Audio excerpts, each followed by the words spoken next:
Avanzata saprò una avanzata no, però. Non lo so, questa cosa, però devo dire che su queste cose non si fa parlare dietro, ritorni di casa. Raga, ve lascio le chiavi, chiudete voi. Però io la quello vicino, No, la battuta era perché ci sono 6 tutti piedi, la ministerica ne stanno girando per questo, ma nessuno che si decide a scegliere. Ma l'ha già parlato, era finito.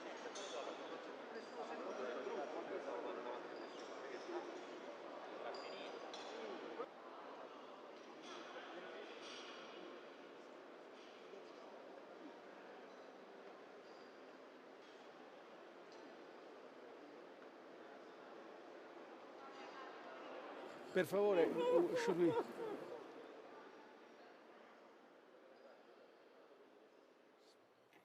It's now my pleasure to leave the floor to Her Majesty Queen Maxima of the Netherlands, United Nations Secretary General Special Advocate for Inclusive Finance for Development and honorary patron of the G20 Global Partnership for Financial Inclusion.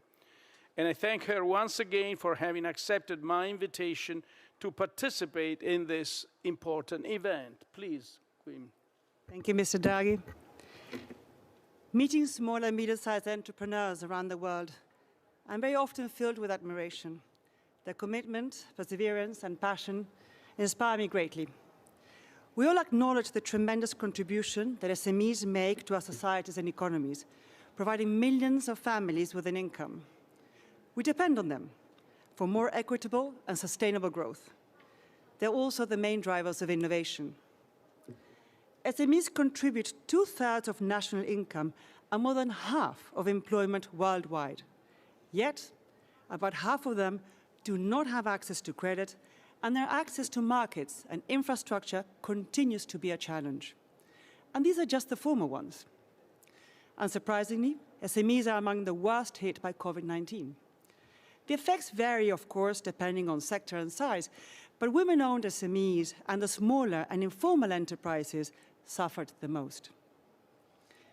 We are united in our efforts to prevent poverty, inequality, and strengthen sustainability. And it's the SMEs that can help us the most in this endeavor. But are we doing enough to support them? Do we consider women's specific needs? Do we provide them with the right tools that enable them to increase their productivity and build back stronger, not only for their sake, but the sake of us all? I could say that more could be done. While we know that SMEs are diverse and should not be treated just as one group, I would like to point out 3 areas of action that apply to all. First, digitization. SMEs lag in the adoption of digital technologies. This results in the loss of opportunities. And this is a challenge for both advanced and developing economies. Experience shows that digitization makes businesses more efficient and help them even to cope with the growing problems of labor shortages in many countries. It also opens up new markets. One of the many inspiring examples I saw was in Indonesia. It's called GOJAK.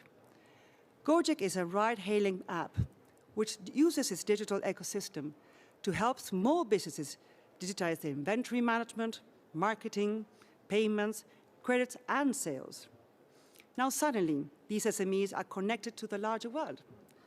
Many of them make a leap forward and expand their business beyond their brick-and-mortar presence. Of course, innovations like this require widespread access to digital public goods and the development of digital skills. This brings me to the second area of action, investments in skills and capabilities. Everywhere, entrepreneurs, employees, and the education sector have to adapt to new technologies and market conditions. Matching supply and demand on the labor market is a dire necessity. And it does not stop at schools. Everyone needs to continuously develop and learn. This is easier said than done. Therefore, it is essential that we reflect on the best way to support lifelong development among the workforce. In the Netherlands, we are starting to work towards a lifelong development program. It encourages learning and developing during one's career by providing training, budget, and advice. Of course, this requires investment, but the cost of these measures is a fraction of the added value we can generate. And this brings me to the third area of action, access to finance. This is one of the most cited obstacles facing SMEs to grow their businesses. SMEs need a range of financial services: payments, equity, short and long-term debt, savings, and insurance, especially for startups and firms with large growth prospects. This could be from a bank, cooperative, lending platform, or fintech. But to get there, we need to improve the whole finance ecosystem, such as credit reporting systems and insolvency regimes, and of course, seize the opportunities of technology. The British fintech Credit Enable helps SMEs by reducing the hassle and costs it takes to get a loan. Using data analytics, it matches small businesses with the most appropriate loan product and at the best rate. We have to have more of these examples. In conclusion, strong SMEs are essential for inclusive, equitable, and sustainable growth. The COP26 climate ambitions and the UN SDGs urgently need resilience and productive SMEs to support these challenges. Therefore, we need to boost SMEs' capabilities and prospects.